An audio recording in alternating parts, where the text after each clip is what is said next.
The conclave of 6 convened in their crystalline chamber, suspended between dimensions where no mortal eye could witness their deliberations.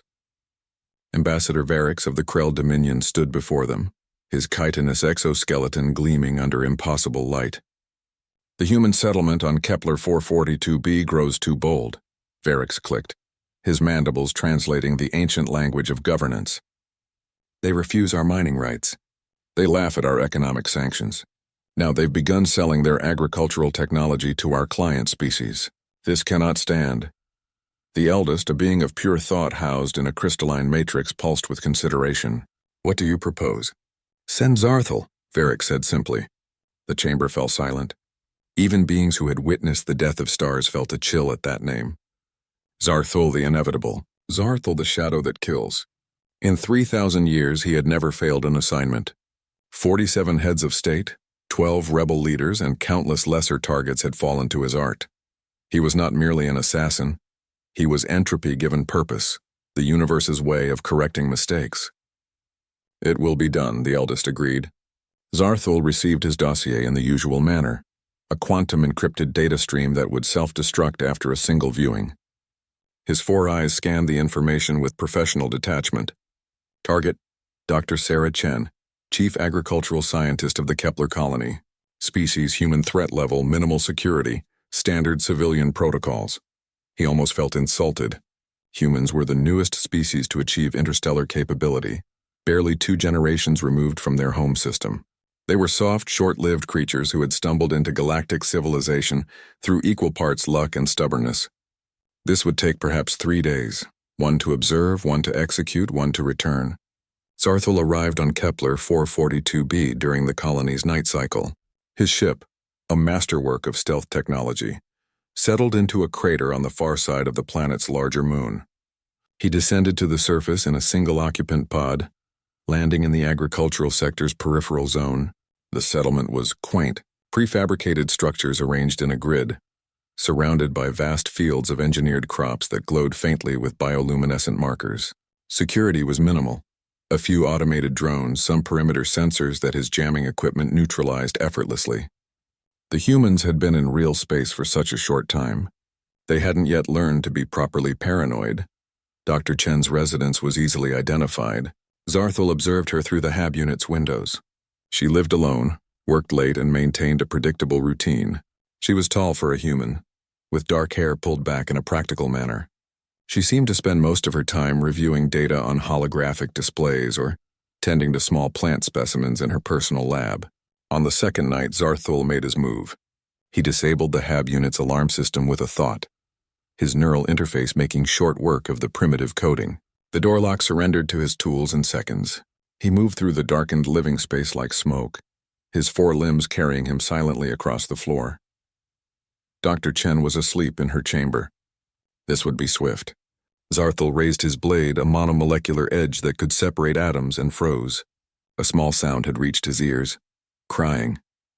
He turned, his augmented vision piercing the darkness. In the corner of the sleeping chamber, in a small bassinet he had somehow overlooked, was an infant human. Tiny, wrinkled, making those weak mewling sounds that all mammalian young produced. Dr. Chen stirred, her eyes snapping open with the instant alertness that parents across 1 million species developed. She saw him immediately, a nightmare figure looming over her bed, blade gleaming. She didn't scream. Instead, her hand shot to the nightstand, not for a weapon but for a small device, an emergency beacon. Zarthul could have stopped her. Should have stopped her. But something made him pause. "Please," Dr. Chen said, her voice steady despite the terror in her eyes. "Not in front of my daughter." Zarthul had killed parents before. He had killed children. He had ended bloodlines and extinguished legacies. He was 3,000 years old, and he had seen every permutation of death, every flavor of fear. But he had never had a target ask him for this particular mercy. "You would bargain?" he asked, his voice a whisper of razors. "No," Dr. Chen said, standing slowly, placing herself between him and the bassinet. "I'm not bargaining. I'm asking. You're going to kill me, I understand that. But she doesn't need to see it. She doesn't need that to be her first memory of the universe." Zarthul stared at her. By every tactical calculation, he should strike now. The beacon would bring security within minutes. Yet he found himself asking, "You are a scientist. You must know your work threatens powerful interests. Why have a child in such circumstances?" Dr. Chen actually smiled, though tears ran down her face. "Because hope is the most human thing there is.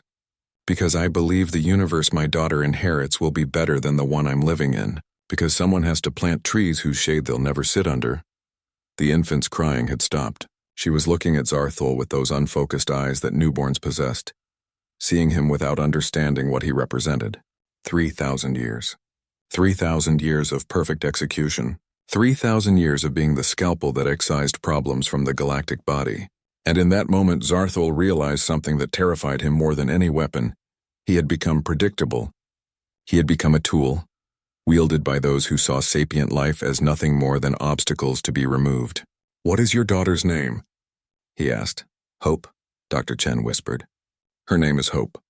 Zarthul lowered his blade. The conclave of 6 waited. 1 week passed, then 2, then a month. Zarthul the Inevitable never returned.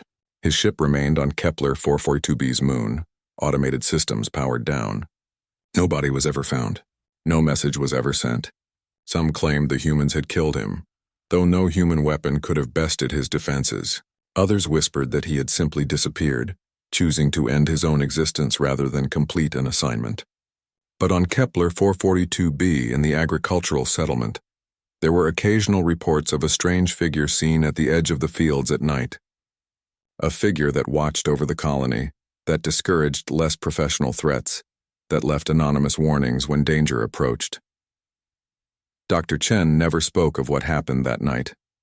But sometimes when her daughter Hope asked about the stars and the strange beings that lived among them, she would say, "Remember, sweetheart, everyone can choose to be better than they were yesterday, even if they've been something else for 3,000 years.